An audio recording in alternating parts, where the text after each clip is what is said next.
A bad guy just broke in and stole your data, leaving you empty-handed. How did he do it? Let's take a look at the anatomy of an attack. How would something like this work? Well, let's say we've got a web server and it's connected to a database. And we also have email server and maybe some file sharing system that's out here. And now we have, in addition to all of this, a bad guy, an attacker, who's going to try to take advantage of this. Well, how's he going to do that? There's a number of things he could do. He starts his attack with a reconnaissance phase, with a scan, and he looks and discovers what systems are out here. He realizes there's an email system, so he sends to that a phishing attack.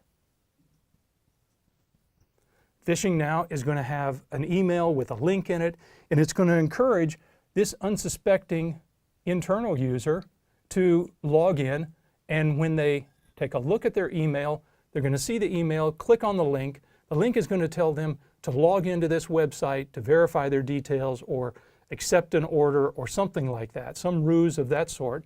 And when he does, he's going to basically give his credentials to the bad guy in the process. That's how a phishing attack often works. Now what happens next? The bad guy then takes a look at this and says, okay, I now have access to this email. I can log into that and see what happens.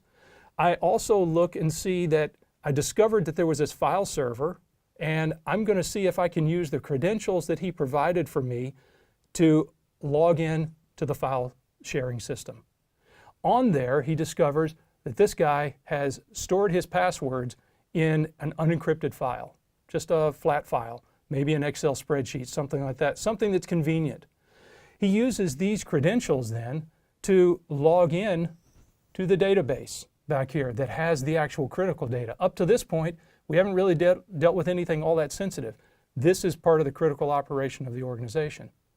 Well, once he sees that, he says, I'm going to exfiltrate. In other words, I'm going to get a copy of all of that and send it back to myself.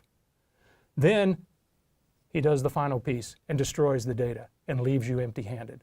He has your data and you don't. So that's the way an attack could go. There are a lot of different variations, but that's one way to look at it. Well, how do we look at something complex like this? And this is actually a relatively simple attack scenario, but can we put some sort of common nomenclature, some common way of understanding that so that we can understand it even better? Well, it turns out bad guys use things that we think of this way.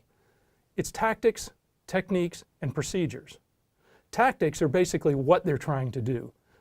Not in the larger scheme of things, but sort of the sub-goal. I want to do reconnaissance. I want to do this. I want to do a phishing type of campaign. That's the tactic. The next thing would be the technique. That's the how. How am I going to go actually and do this sort of thing? And then the procedures are the details, the real implementation details that go into the how and spell out what tools I'm going to use and things like that. So this is one way of thinking about this and classifying it. In addition to this, there's a group called MITRE that put together, this is what we call the MITRE Attack Framework. Attack also is an acronym. It stands for Adversarial, Tactics, Techniques, and Common Knowledge. So the MITRE Attack Framework is an industry standard that everyone can use. Think of it as a common language for describing, classifying, therefore a taxonomy on what attacks look like. So let's take this MITRE Attack Framework and map our scenario to it.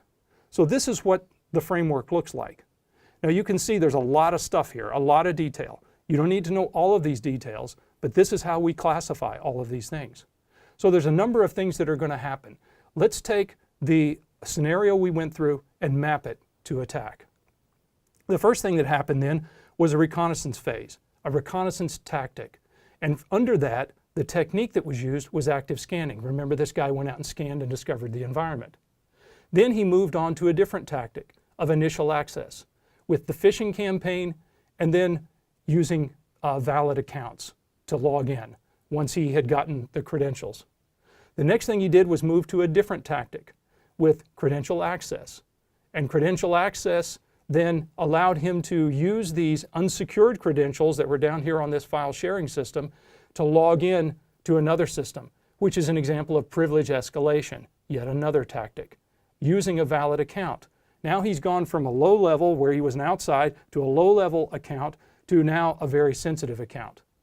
The next thing he's going to do is collection. That's the tactic next. Collection is when he takes the data and then he does the next tactic and exfiltrates it, sends it to himself over the network. And then the final piece he does is the impact tactic. That's where he destroys the data. So now if you think about it this way, we've described what that looks like in a common way. I could tell you that an attacker went through the following tactics and the following techniques, and you would understand something about that attack if you knew what this framework was. And the beautiful thing about this is you can actually click in on any one of these and see, for instance, on the phishing one, if you click through on that, then you'll get another page of detail that comes up and tells you what are some of the things that go into that procedure. How do you detect it? How do you mitigate against it? What are references that give you more information about it? So it's a nice way of trying to understand this, classify, and then therefore get your arms around it when you actually find one of these attacks. Now, how would this look in the real world? You're not going to take this big complicated diagram. That's going to be a lot. What you'd like is to have a tool, a threat management tool that can take the information that's come in, the artifacts, the indicators of compromise, all the alarms, map all of those activities to the attack framework, and then tell you exactly just which ones of those tactics were involved in this case. And that's what this shows you. So here's a screenshot that shows you in threat management solutions how we would depict this. In our SOAR, our security orchestration and automation response capability, in our SIM, our security information event management capability, we've got a number of different ways of depicting this. But given this, now I can describe this attack in a way that everyone in the industry will understand. So if you think about it this way, the bad guys have their TTPs. What do the good guys have? Well, we've got just the opposite, PPT. We've got people, process, and technology. That's what's working for us. And if we can understand the problem better, we can contain the problem and respond to it better. So we're going to use our PPTs to respond to their TTPs.